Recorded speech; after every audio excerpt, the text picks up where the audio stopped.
आज मी इथं अख्खा मसूरचं भाजी बनवणार आहे। खूप सोपी पद्धत आहे।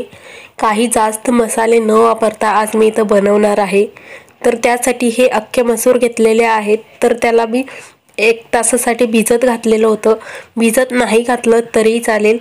तर त्यानंतर इथं कुकरचं भांडी घेतलेलं आहे। त्याच्यामधलं सगळं पाणी काढून कुकरच्या भांडीमध्ये हे मसूर घालून घेतलेलं आहे आणि त्यानंतर हे मसूरमध्ये पाणी घालायचं आहे। त्याचबरोबर इथं थोडंसं चवीपुरतं मीठ घालायचं आणि हळद घालायचं आहे। थोडंसं 1 चमचा तेल घातलं तरी चालेल। तर हे सगळं मिक्स करून घ्यायचं आहे आणि कुकरला लावून हे मी पहिलं भिजत घातलं होतं। तर त्यामुळे मी इथं 2 शिट्टी घेणार आहेत। जर तुम्ही पहिलं भिजवलं नसेल तर तुम्ही इथं 4 शिट्टी घ्यायचं आहे। तर मी त्यासोबत इथं भात सुद्धा लावलेला आहे।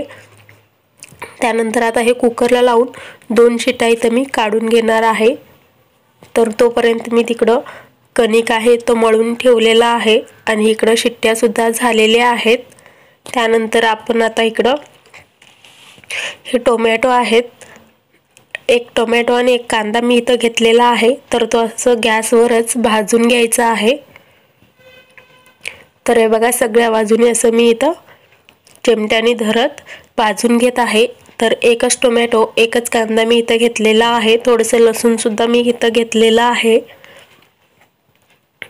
तर कांद्याचं साल न काढता पण तुम्ही हे असं भाजून घेऊ शकता। तर हे दोन्ही माझे इथं भाजून झालेले आहेत आणि लसूण सुद्धा मी भाजून घेतलेला आहे आणि टोमॅटोचं वरचं साल सुद्धा मी इथं काढून घेतलेला आहे आणि त्याबरोबर असं मोठे फोडी याचे करून घेतलेले आहेत। हिरवी मिरची 1च मी असं भाजून घेतलेला आहे आणि त्यानंतर 1 छोटासा कांदा मी असं बारीक चिरून घेतलेला आहे त्यात घालण्यासाठी। त्याचबरोबर हे आता मिक्सरला घालायचं आहे। त्याचबरोबर मी इथं थोडंसं खोबरं आहे त्याला सुद्धा गॅसवर असं भाजून थंड झाल्यावर मिक्सरला लावून घेणार आहे। तर खूप जास्त वेळ असं काळं होईपर्यंत नाही भाजायचं। तर आता मी लगेच गॅस आहे तो बंद केलेला आहे आणि थंड झाल्यावर हे सगळं मिक्सरला लावून बारीक करून घेतलेलं आहे थोडंसं पाणी घालून। त्याचबरोबर इकडं कुकर थंड झालेलं होतं, शिट्टी निघालेली होती। तर भात आहे तो काढून ठेवलं आणि मसूर आहेत तो छान असं शिजलेले आहेत। तर मी इथं 2 शिट्टी घेतलेले होते। आपण पहिलं इथं भिजवलं होतं म्हणून। त्यानंतर तुम्ही बघू शकता छान असं मऊसूत हे अख्खं मसूर आहेत शिजलेले आहेत। तर आता चमच्याने ह्याला थोडंसं असं हलवून घ्यायचं आहे, घोटून घ्यायचं आहे। तर मऊ झाल्यामुळे हे खूप असं लवकर मऊ झालेले आहेत। त्याचबरोबर आता त्याच कढईमध्ये थोडंसं तेल इथं गरम करून घेतलेलं आहे।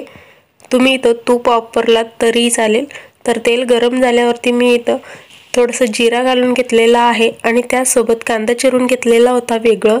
तर ते सुद्धा ह्याच्यामध्ये घालायचं आहे। 1च मिनिट असं परतवून घ्यायचं।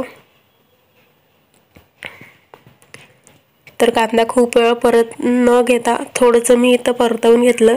तर आता त्यानंतर जे आपण मिक्सरला लावून घेतलेला मसाला होता तर ते सगळं आता ह्याच्यामध्ये घालायचं आहे। गॅस इथं मध्यम किंवा मोठाच ठेवलेला आहे। तर हे सगळं घालून आपल्याला साधारण 1 किंवा 2च मिनिट आपल्याला ह्याला मसाल्याला कांदा टोमॅटो जे आपण मिक्सरला लावून घेतलेलं त्याला परतवून घ्यायचं आहे आणि त्यानंतर मसाले सुद्धा घालून घ्यायचे आहेत। तर मी इथं थोडंसं हळद घालून घेतलेलं आहे आणि लाल तिखट सुद्धा घालून घेतलेलं आहे साधारण 1 चमचा।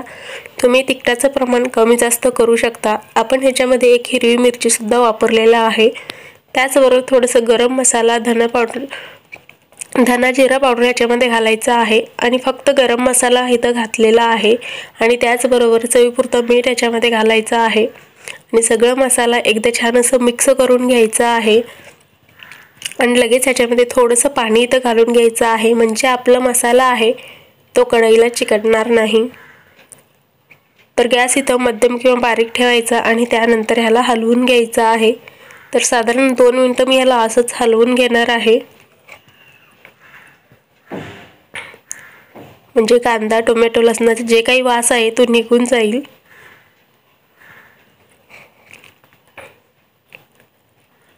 तर हे मी इथं 2 मिनिटं झालेले आहेत छान असं हलवून घेतलेलं आहे।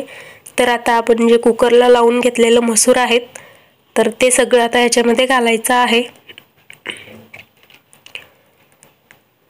तर आपण आता याच्यामध्ये पाणी घालून घेणार आहोत। पाणी इथं गरम करून घेतलेलं आहे मी आणि त्याच मिक्सरच्या भांडीमध्ये घालून मी इथं घालणार आहे। तर तुम्ही तुमच्या आवडीप्रमाणे थोडंसं घट्ट थोडंसं पातळ बनवू शकता।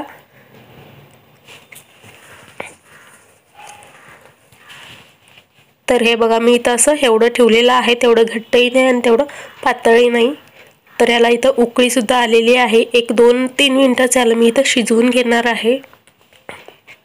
खूप जास्त वेळ शिजवायची सुद्धा गरज नाहीये, खूप असं झटपट होणार आहे रेसिपी आहे।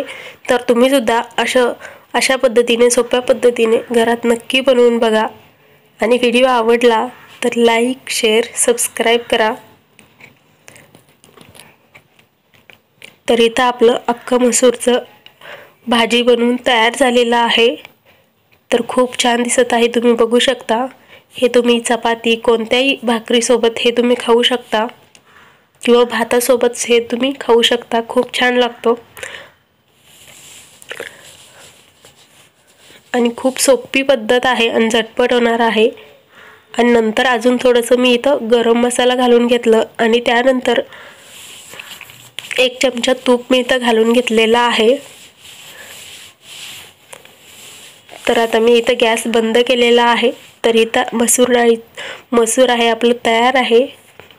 पुन्हा भेटूया पुढच्या व्हिडिओमध्ये, तोपर्यंत बाय।